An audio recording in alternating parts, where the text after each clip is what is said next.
Our big daddy. Yellow, always have been. You'll be no better off with a metal daddy, little fish. See you floating, Riley.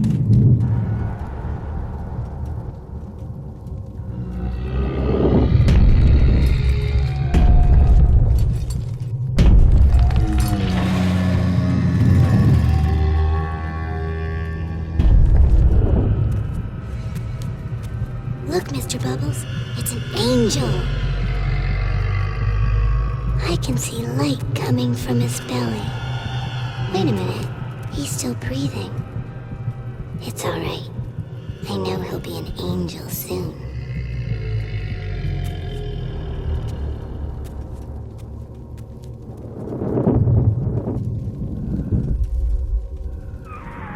You all right, boyo? First time plasma's a real kick from a mule. But there's nothing like a fistful of lightning now, is there?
Who are you there? Tell Ryan I'm sorry. I won't do it again. No, please, don't do that. The whole thing will go. No!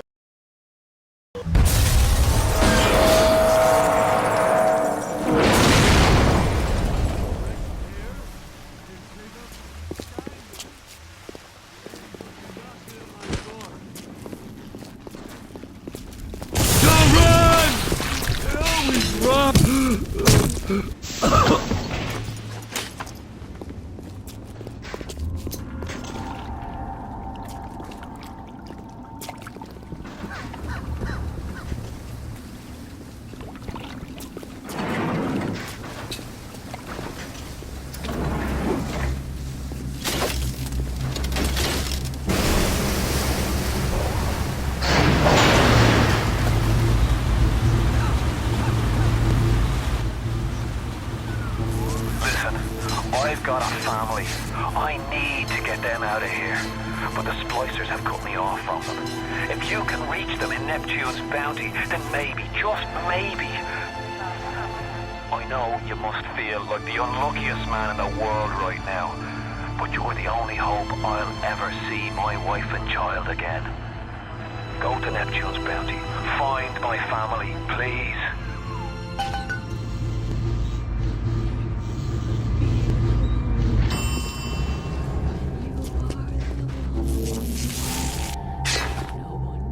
There to sing this song. Hush. Mom's gone. And Daddy too. Wait. This is happening.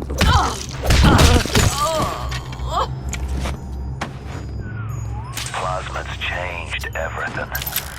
They destroyed our bodies, our minds. We couldn't handle it. Best friends butchering one another. Babies strangled in cribs. The whole city went to hell.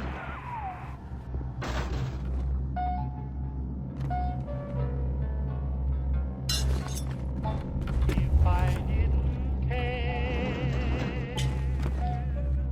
more than words can say. I'll do what I want. If I didn't care, would I feel this way?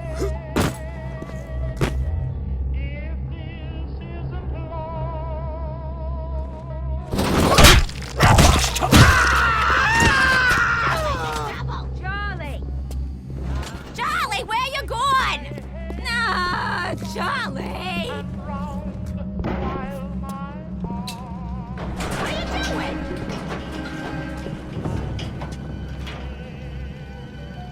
I'll melt you! I'll melt you! This isn't right!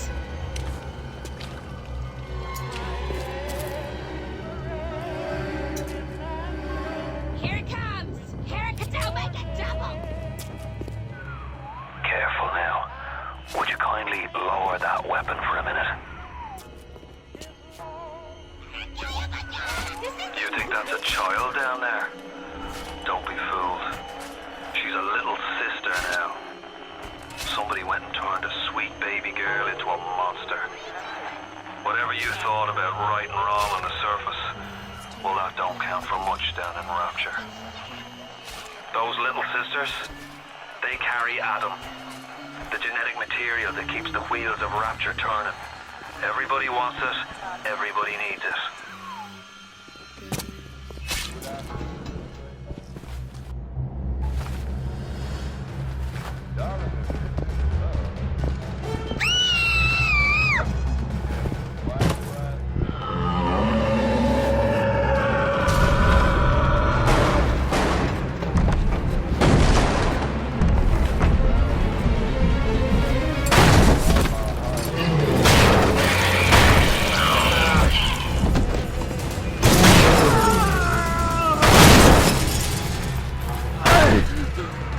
That's the big daddy. She got an Adam. He keeps her safe.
Hey, I'm Jeff Keighley here in Boston to go behind the scenes to hear some untold stories about the making of BioShock with Ken Levine and Sean Robertson.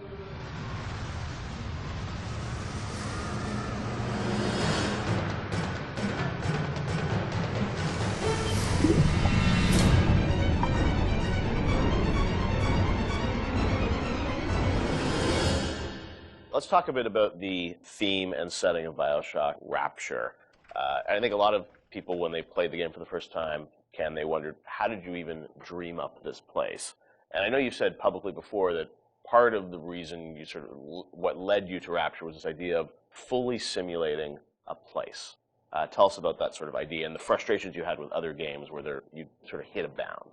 I think our philosophy was always to do what we were doing 100% rather than try to do something bigger and do it 50% or 40%. So one of the ideas of, and this sort of came from System Shock 2 as well, where you focus on an area that you can really bring to life and you kind of eliminate the questions of, well, why can't I go over the bridge to New Jersey? So we were able to really make a place, I think, that felt believable and real, even though in actuality it was really quite limited. But we just sort of dressed it with all these buildings outside that were all, were all basically glorified fakes. We let the story drive what we needed to show rather than some kind of like predetermined map which we set down, which is a little different than like System Shock 2, where we actually mapped a spaceship out deck by deck. Yeah. Because I don't know what the philosophy felt a little different there, because you want to feel like a real spaceship that was sort of stacked on top of each other.